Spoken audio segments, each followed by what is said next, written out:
Nous passons au budget de l'eau et de l'assainissement. Alors là, tu vas présenter le budget de façon financière, si je peux dire. S'il y a des points techniques qui doivent être abordés, c'est bien entendu M. Pateau qui y répondra. Oui, donc la délibération numéro 2 concerne le vote du budget primitif 2016 du service de l'eau. Cette année, il se compose de cette façon avec un budget de 141 218 € en section d'exploitation et 246 518 € en section d'investissement pour un total de 387 736 €.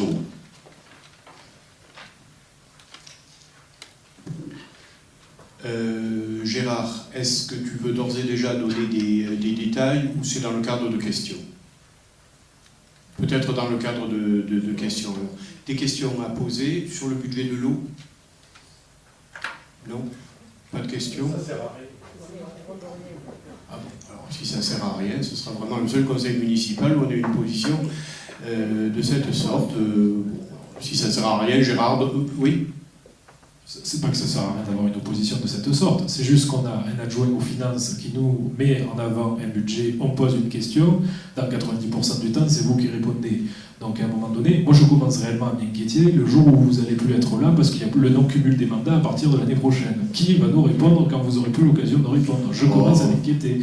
Vous nous dites que vous avez en face de vous une opposition qui malheureusement... Mais on pose des questions et on n'a pas de réponse. Et on peut en plus en reposer derrière.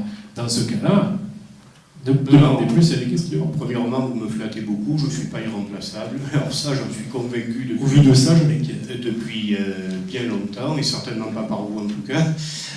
Deuxièmement, concernant les questions que vous avez posées, on y a répondu.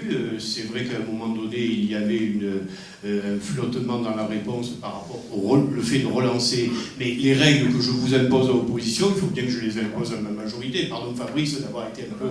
voilà. Quant au fait de répondre moi-même, que je sache, pour le moment, effectivement, je suis toujours le maire. Effectivement, j'ai voulu venir défendre mon budget, non pas parce que je considérais que les élus n'en étaient pas capables, mais parce que je considère que c'est vraiment, je l'ai dit, mais je m'attendais un peu à ce genre de remarque, un moment fort. Alors effectivement, je me réserve le droit de répondre moi-même aux questions, si vous le permettez, tant que je suis maire.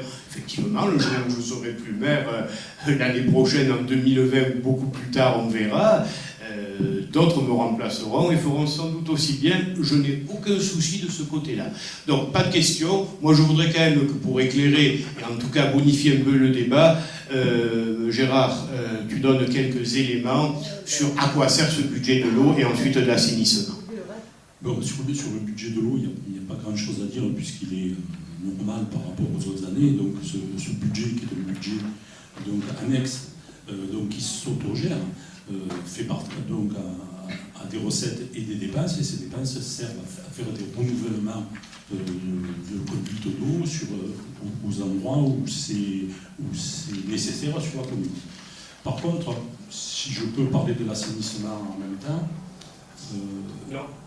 On va d'abord voter le budget de l'eau, et puis puisqu'il y a l'assainissement après, on parlera d'assainissement. Donc pour le budget de l'eau, qui est pour? Qui est contre? 5 contre, qui s'abstient, il n'y en a pas.